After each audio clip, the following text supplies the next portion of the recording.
দেখো অভিষেক বন্দ্যোপাধ্যায় এই মুহূর্তে বেরিয়ে এসেছেন।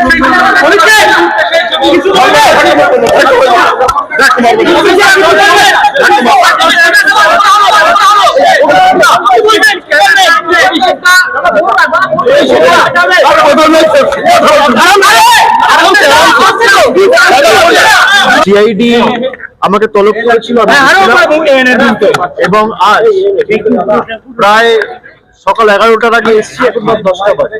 11 ঘন্টা তারা আমাকে জিজ্ঞাসাবাদ করেছেন এবং বিগত দিনে অতীতেও আমাকে যখন জিজ্ঞাসাবাদ করা হয়েছিল কেসে আমাকে শেষ ডাকা হয়েছিল 2023 সালের নভেম্বরে। আমি তখনও এসেছিলাম, তার আগে সেপ্টেম্বরে ডাকা হয়েছিল, আমি তখনও এসেছিলাম। আমাকে দিল্লিতে দুবার ডাকা হয়েছে, আমি গেছি, আমি সিবিআই এর অফিসে গেছি। সব মিলিয়ে প্রায় আমি 10-12 বার কেন্দ্রীয় তদন্তকারী সংস্থাদের সামনে উপস্থিত হয়েছি। আমার সামর্থ্য অনুযায়ী যতটুকু সাহায্য সহযোগিতা করা, যেগুলো তাদের জ্ঞাতার্থে আনার প্রয়োজন, যে প্রশ্নগুলো আমাকে করেছে আমি তো আমাদের গলা কেটে দিলেও আমরা আত্মসমর্পণ করার লোক না, আমরা লড়াই করার লোক। আমাকে যতবার ডেকেছে আমি বিগত দিনেও এসেছি, আমি আগামী দিনেও আসব। যে কেস নিয়ে আমাকে ডাকা হয়েছে, এই যে মামলা কেস 4 বছর আগে ইসিআইআর রেজিস্টার হয়েছে, সিবিআই এনকোয়ারি শুরু করেছে জুন মাসে 2022 সালে। তৎকালীন শিক্ষামন্ত্রী পার্থ চট্টোপাধ্যায় গ্রেপ্তার হয়েছিলেন জুলাই মাসে। যারা যারা গ্রেপ্তার হয়েছিলেন কেউ আজ পর্যন্ত এখন আর কাস্টডিতে নেই, সব বেল পেয়ে গেছে। কোনো সুরাহা হয়নি। যাদের চাকরি পাওয়ার কথা ছিল, আমরা সকলে চেয়েছিলাম প্রক্রিয়া যত তাড়াতাড়ি সম্ভব হয়ে উপযুক্ত ব্যবস্থা নিয়ে মেধাযুক্তদের তালিকায় কোনোভাবে নাম তুলে যথাযোগ্যভাবে এই চাকরির প্রক্রিয়াটা একদম ট্রান্সপারেন্ট ভাবে করা হোক।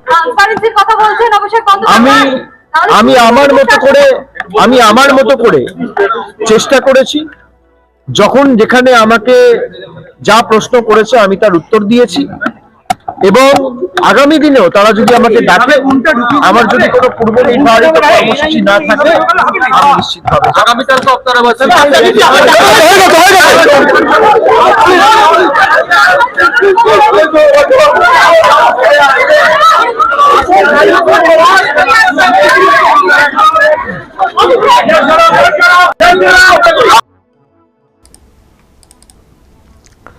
স্বচ্ছ নিয়োগ কে বলছেন? অভিষেক। কে অভিষেক? যাকে নিয়োগ দুর্নীতি কাণ্ডে ইডি ডেকেছিল। দর্শক শুনলেন, আজকে প্রায় 11 ঘন্টা উনি ওখানে ছিলেন। 9-10 ঘন্টা জেরা, যেটা শুনছি লম্বা একটা জেরা। কিন্তু হ্যাঁ, লম্বা একটা জেরার পরেও ওনাকে ছেড়ে দেওয়া হয়েছে, আটক করা হয়নি। এখন তাহলে কি হলো ভিতরে? 9 ঘন্টা 10 ঘন্টা জেরা করা হচ্ছে, ওখানে কি চা কফি খাওয়ানো হচ্ছিল? 9 ঘন্টা 10 ঘন্টা জেরা, তারপরেও ছাড় পেয়ে গেলেন। কিছুই কি পায়নি ইডি? কিছুই কি পায়নি ইডি? নাকি পরিবর্তনের পরে এখন নতুন রূপে তদন্ত শুরু করেছে, ফলে আরও একটু গুছিয়ে নিতে চাইছে ইডি, তারপর পদক্ষেপ করবে? কিছুই ভিত্তি যদি না থাকতো 9 ঘন্টা 10 ঘন্টা বসিয়ে রাখতো? সব প্রশ্নের সঠিক উত্তর, মানে কোনো সন্দেহ নেই এই রকম যদি পেত ইডি। কত প্রশ্ন ছিল যে 9 ঘন্টা লাগলো, 10 ঘন্টা লাগলো? কত প্রশ্ন, ফটাফট উত্তর দিতে লাগে। তো 9-10 ঘন্টা জেরা করা মানে, যদি সবটাই সন্তোষজনক উত্তর দিয়ে থাকেন অভিষেক ব্যানার্জি, তাহলে কত প্রশ্ন ছিল, এত ঘন্টা লেগে গেল? উনি বলছেন আমার সাধ্যমতো আমি আমার দিয়েছি। সাধ্যমতো না, ইচ্ছে মতো বলতে পারেন। সিআইডি দপ্তরেও তো সাধ্যমতো উত্তর দিয়েছেন। সিআইডি বলছে রেজলিউশন কপিটা কোথায়? নেই।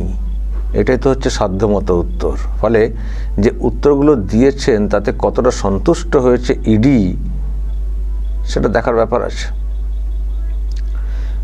আমি সূত্রেও খবর পাচ্ছি, যেহেতু তদন্তের বিষয় সবটা আমি এখানে বলতে পারি না, অভিষেক ব্যানার্জি আজকে যেসব প্রশ্নের মুখোমুখি হয়েছিলেন, যেসব কথা উনি বলেছেন, উত্তর দিয়েছেন, তাতে ইডি সন্তুষ্ট না। এটা আমি জাস্ট এক লাইনে বললাম আপনাদেরকে। এই যে নিয়োগ দুর্নীতি কাণ্ডে যা সব হচ্ছে, এখানে যা জেরা করা হয়েছে, যেসব বিষয় জানতে চাওয়া হয়েছে, যেসবভাবে ওনার নামটা যুক্ত হয়েছে, কল রেকর্ড থেকে শুরু করে নানান যেসব সূত্র মিলেছে, যেসব উত্তর জানার চেষ্টা করেছে ইডি, আর উনি যেগুলো ওনার সাধ্য মতো বলেছেন তাতে কিন্তু ইডি সন্তুষ্ট না। ফলে ইডি আজকে ছেড়ে দিল এতক্ষণ রেখে, এটা যেমন একটা প্রশ্ন, তেমন এটাও ভাবতে হচ্ছে এর আগে ইডি যেভাবে জেরা করেছে, যে বললেন শুনলেন না, কোথাও 23 সালে নভেম্বরে ডাক, তার কারে ইডির কাজকর্ম নিয়ে তো আমাদের মনে তো প্রশ্ন তো আছেই। ইডির অনেক অফিসার সম্পর্কেও প্রশ্ন তৈরি হয়েছিল আগে, এমনকি কলকাতা হাইকোর্টও প্রশ্ন তুলেছিল। আর ইনারাও ছিলেন অত্যন্ত প্রভাবশালী, পলিটিক্যাল প্রভাব, টাকা পয়সার প্রভাব, সব দিক দিয়ে মার্শাল পাওয়ার, এভরিথিং। ওনারা যা খুশি করতে পারতেন, যেভাবে খুশি হুমকি হুঁশিয়ারি দিতেন বা কাউকে ম্যানেজ করার চেষ্টা করতেন। কিন্তু এবার এই প্রথম উনি গেলেন ইডির দপ্তরে, যখন ওনাদের সরকারটা নেই। ফলে এবারের বিষয়টা কিন্তু অন্যরকমভাবে হবে। প্রভাব মুক্ত অবস্থায় একটা এজেন্সি কাজ করবে, যাকে এখানে কাজ করতে গেলে ঘেরাও হয়ে যেতে হতো, কত ড্রামাও হতো। ফলে আমরা আজকে এখনই ওই রকম সিদ্ধান্তে আসছি না যে দূর কি করলো ইডি। আমরা দূর বলবো নিশ্চয় আরেকটু দূরে গিয়ে, আরেকটু সময় দিয়ে। আগের উনি যে হিসেব দেখাচ্ছেন 2023 নভেম্বর ইত্যাদি, আমরা সেই হিসেব এখন আর ধরবো না। আমরা হিসেব ধরবো এখন থেকে, আজকের ডেট থেকে, 15ই জুন থেকে ধরবো। 15ই জুন ওনাকে প্রথম তলব করা হলো, 9 ঘন্টা 10 ঘন্টা বসিয়ে রাখা, জেরা করা হয়েছে। এরপর ইডি কী করছে আমরা সেটা দেখব। যদি এর পরেও দেখি ওই রকম ডাকা আজ ছাড়া, আর উনি বাইরে বেরিয়ে এসে বলবেন আমার গলা কেটে নিলেও আমি মাথা নত করব না। আরে ভাই, গলা কেটে নিলে মাথা থাকবে কোথায়? গলা কেটে নিলে আর মাথা আত্মসমর্পণ করবো না কি এটা বললেন না? আর সেসব করার থাকবে গলা কেটে নিলে? আবেগী কথা বা মেজাজ হারানো কথা বললেও বলতে পারেন, উল্টোপাল্টা। তো হয়েছে ওখানে, যেটা সূত্রে খবর পাচ্ছি ওখানেও হয়েছে। কিন্তু ইডির ব্যাপারে আমাদের কিছু নজরদারি থাকবে যে ইডি সত্যিই শেষ পর্যন্ত কি করছে। ইডি কি ওই চুনোপুটি ধরেই যাবে, নাকি রাঘব বোয়ালকেও ধরার সাহস দেখাবে?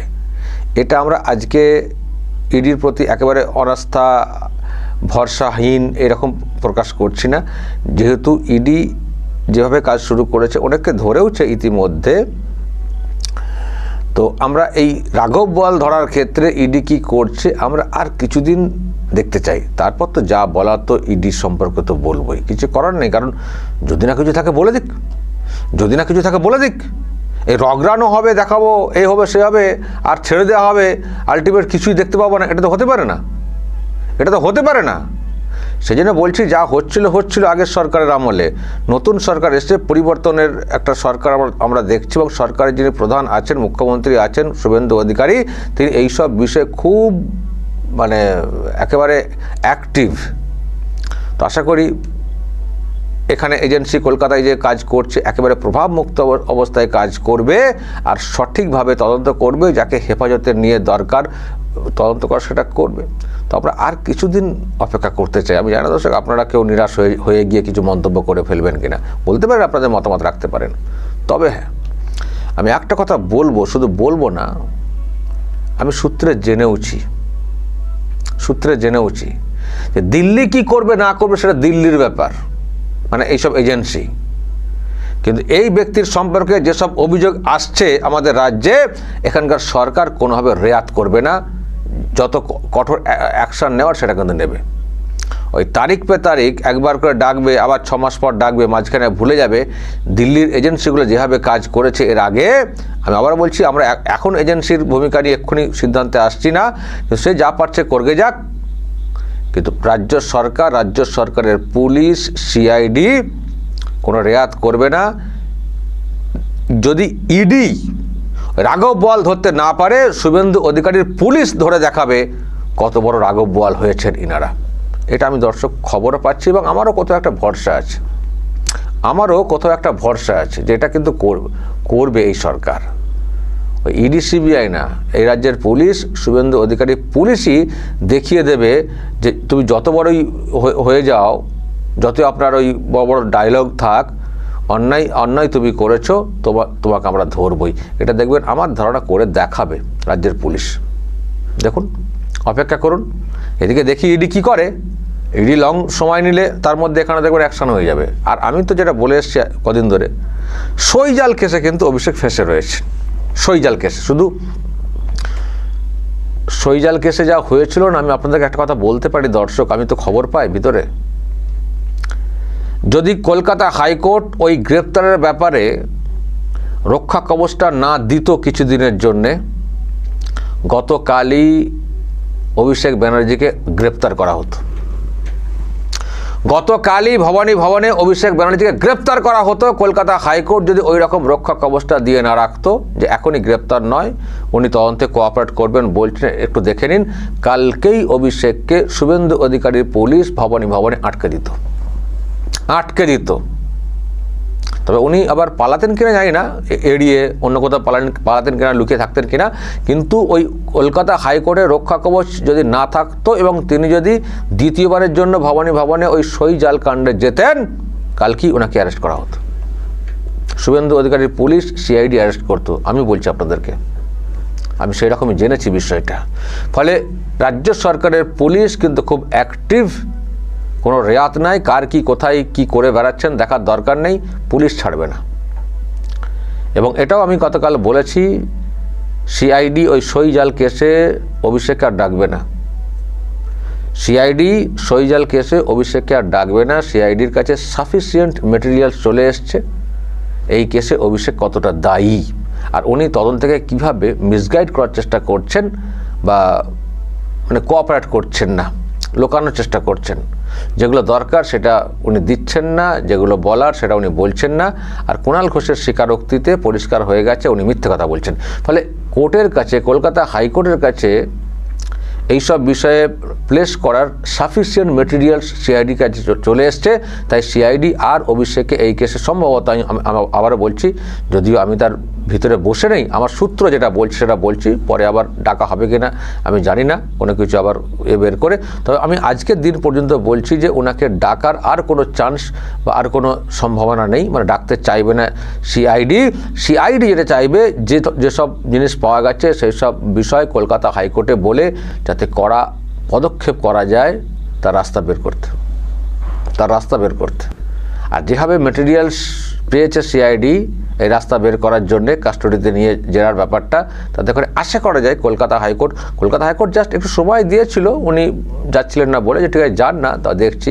তবে কোঅপারেট না করলে, বলেছিলেন রক্ষা কবচ চাই, তখন বলেছিল কলকাতা হাইকোর্ট যে আপনি যদি কোঅপারেট মানে না করেন বা যদি দেখি যে আপনি কোঅপারেট করছেন না, তো রক্ষা কবচ দেবো কী করে, এই কথাও বলেছিলেন। ফলে দিয়েও ওই 2 সপ্তাহের জন্য একটা দেওয়া হয়েছিল। কিন্তু যখন এবার সিআইডি গিয়ে বলবে যে আপনি বলেছিলেন হুজুর কোঅপারেট করতে, কই কোঅপারেট, এখনও রেজুলেশন কপি উনি জমা করছেন না, অথচ ওনার কাছে এই কপিটা থাকার কথা, ওনার জানার কথা, কারণ উনি ওটাকে ফরওয়ার্ড করেছিলেন ওখান থেকে নিয়ে। তো আশা করি কলকাতা হাইকোর্ট হাত কিন্তু খুলে দেবে। সেজন্যই বলছি, ওই চাকরি দুর্নীতি, ওই কয়লা পাচার, অমক পাচারে কী করবে সেন্ট্রাল এজেন্সি জানি না। রাজ্য সরকার কিন্তু ভীষণ অ্যাক্টিভ ব্যবস্থা নেওয়ার জন্য। আগামীকালও ওনার একটা আছে ডাক, আপনারা জানেন সিআইডিতে, সেটা হচ্ছে ওই বড় বড় ভাষণে যে বিষয়টা, হুমকি হুঁশিয়ারি, ডিজে বাজানো ইত্যাদি, সেটার ব্যাপারে এখনই আমি কিছু বলছি না। কিন্তু সইজাল কাণ্ডে ওনাকে অ্যারেস্ট করার মতো সাফিসিয়েন্ট মেটেরিয়ালস চলে এসছে। কাল কী করা হতো যদি না রক্ষা কবচটা থাকতো। তো ফলে আমরা কলকাতা হাইকোর্টে যখন মুভটা হবে সেদিকে তাকিয়ে আছি। তারপর দেখব পুলিশ বা সিআইডি কি করে। আর দর্শক আরও একটা আপডেট দিই, আরও একটা অভিযোগ ওনার নামে হয়েছে, যেটা নিয়ে আমরা প্রশ্ন তুলেছিলাম। সেটা হচ্ছে এই ট্রাফিক রুলের ব্যাপারটা। উনি দিল্লি থেকে ফেরার সময় গাড়িতে এইভাবে গেছিলেন, নিজে গাড়ির ভিতরে সেফটি সিকিউরিটি নিজের, আর তার বাউন্সার বা সিকিউরিটি তাদেরকে গাড়ির দুদিকে ওইভাবে পাদানিতে ঝুলিয়ে ঝুলিয়ে নিয়ে গেছিলেন। এক তো এটা ট্রাফিক রুল একেবারেই মানে না, আর দ্বিতীয়ত ওনারা বাউন্সার সিকিউরিটি বলে ওনাদের জীবনের কোনো মূল্য নেই, শুধু ওনার মূল্য। ফলে মোটর ভেহিকেলস অ্যাক্ট যেটা আছে তার মাধ্যমে সেইটা মানে ফলো করা হয়নি, লঙ্ঘন করা হয়েছে, সেই জন্য একটা অভিযোগ ওনার নামে হয়েছে। আমি খবর পেয়েছি, পরে আমি সেটা নিয়ে বিস্তারিত আসবো। আর ভবানী ভবনের প্রথম যেদিন গিয়েছিলেন সেদিনও ওই দিনই দিল্লি থেকে ফেরার সময় ওই রকম দেখা গেছিলো। আর ভবানী ভবন ওই রকম একটা জায়গা, সেখানে গিয়েছিলেন, সেখানেও ওই রকম দুদিকে ঝুলিয়ে ঝুলিয়ে পাদানিতে 3জন করে 6জনকে নিয়ে গেছিলেন। এটা কিন্তু আইনকে, নিয়মকে লঙ্ঘন করে। এটা কালকে গেছিলেন, কালকে বা আজকে গেছিলেন, আজকে কিন্তু আর এরকম নিয়ে যাননি। এটা নিয়ে প্রশ্ন তোলাতে বুঝে গেছেন যে এটাও একটা কেস খেতে চলেছি, বা আর এরকম করবো না বলে সতর্ক হয়ে গেছেন। সতর্ক হয়েছেন পরে, কিন্তু ওই দিন ওই ঔদ্ধত্য কেন দেখিয়েছিলেন কেন? আপনি তো অন্যায় করে ফেলেছেন অলরেডি, ফলে তার জন্য বিচার চাই। সুতরাং এরকম একটা কেস নাকি থানাতে হচ্ছে, ফলে পালাবেন কোথায় অভিষেক? বড় বড় ভাষণ, নিয়োগ দুর্নীতিতে ডাকছে, উনি বলছেন স্বচ্ছ নিয়োগের ব্যাপারে আমি কথা বলছি। কে কি বলছেন, কার মুখে কি শুনি? হ্যাঁ, তো কেস ধেয়ে আসছে, আরও সব দুর্নীতির বিষয় আসছে। সেই জন্যই বলছি, আগে তো রাজ্য পুলিশ কোনো কাজ করতো না, ওই সেন্ট্রাল এজেন্সি যারা সব আছে কি করবে না করবে জানি না, কিন্তু বর্তমান পুলিশ তার বিভিন্ন ডিপার্টমেন্ট, ডিটেকটিভ ডিপার্টমেন্ট, সিআইডি এইসব যে আছে, দেখবেন এটাই কাফি এইসব রাঘব বলদের ধরার জন্যে। একটু ভরসা রাখুন, কথার মিল পাবেন কিছুদিন পরে। দর্শক বলবেন যদি শুভেন্দু অধিকারী অভিষেক ব্যানার্জিকে জেলে ঢুকিয়েই ছাড়বেন। শুভেন্দু অধিকারী যেদিন থেকে ক্ষমতায় এসেছেন তার পরদিন থেকে অভিষেক ব্যানার্জিকে জেলের ভিতরে ঢুকানোর জন্য আপ্রাণ চেষ্টা করতেছেন। কারণ কিছুতেই অভিষেক ব্যানার্জি এবং মমতা ব্যানার্জি এই দুইজন, অন্তত টিএমসির প্রধান তো এই দুজনকে কিছুতেই বাইরে রাখা যাবে না।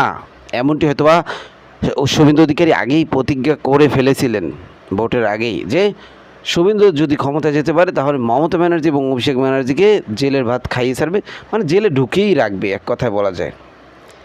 কিন্তু শুভেন্দু অধিকারী মনে হয় ভুলে গেছে যে অভিষেক ব্যানার্জি এখনও পর্যন্ত বিধায়ক রয়েছেন। এছাড়া দলের গুরুত্বপূর্ণ পদে রয়েছেন একসময়। মমতা ব্যানার্জির কথা বললে তো আরও বেশি, মমতা ব্যানার্জি তো এই শুভেন্দু অধিকারীকে তৈরি করেছেন। আর সেটা যদি নাও দেখি, সেটা যদি এখন অস্বীকারও করা হয়, তারপরও মমতা ব্যানার্জি তো টিএমসির মুখ্যমন্ত্রী ছিলেন, টিএমসি না পুরো পশ্চিমবঙ্গের মুখ্যমন্ত্রী ছিলেন। তো সেই হিসেবে মমতা ব্যানার্জির বাড়িও বারবার পুলিশ পাঠানো, অভিষেকের বাড়ি বারবার পুলিশ পাঠানো। তো আজকে মমতা ব্যানার্জিকে নিয়ে কথা বলবো না, আজকে আমরা কথা বলবো অভিষেক ব্যানার্জির বাসায় যেই পুলিশ পাঠিয়েছেন এবং পুলিশ পাঠিয়ে তাকে হ্যারেস করা হয়েছে। প্রতিদিন রাত্রে তার বাসায় পুলিশ পাঠানো হয়, প্রতিদিন রাত্রে। তো আজকে কিসের জন্য অভিষেক ব্যানার্জিকে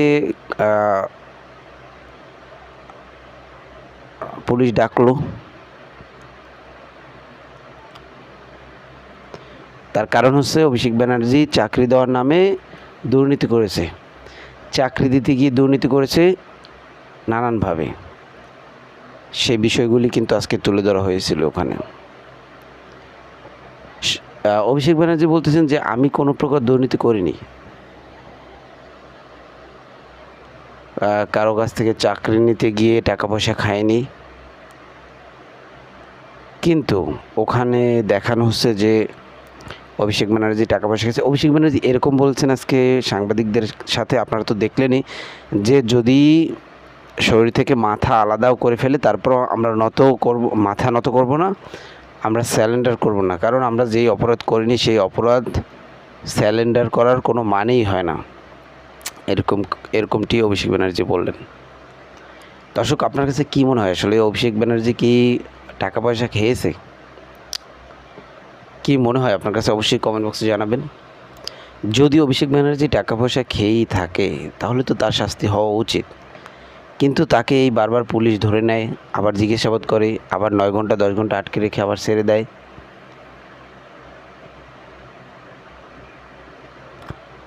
তাহলে কি পুলিশও গোপনে গোপনে অভিষেক ব্যানার্জির কাছ থেকে টাকা পয়সা খাওয়া শুরু করেছে? প্রথম দিন ধরে যদি জেলে দিয়ে দেয়, প্রথম দিন যদি শাস্তিতে দিয়ে দেয়, তাহলে তো আর টাকা পয়সা পাবে না। টাকা পয়সা পেতে হলে তো একটু কেস মামলা ঝুলিয়ে রাখতে হবে, তাহলেই তো না টাকা পয়সা খেতে পারবে। এরকম হয়তো বা কিছু হতে পারে। শুভেন্দু অধিকারী এরকম কিছু করতে পারে। শুভেন্দু অধিকারী তো পুলিশের টিম বানিয়ে দিয়ে রাখছেন যে ওদের পিছনেই পড়ে থাকবে এবং ওদেরকে একের পর এক হ্যারেস করতেই থাকবা।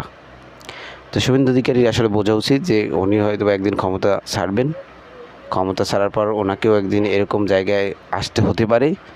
সে বিষয়টি অবশ্যই কমেন্ট বক্সে জানাবেন। তো আজকের মতো আমরা এখানেই শেষ করলাম, আবার দেখা হবে নতুন কোনো ভিডিওতে।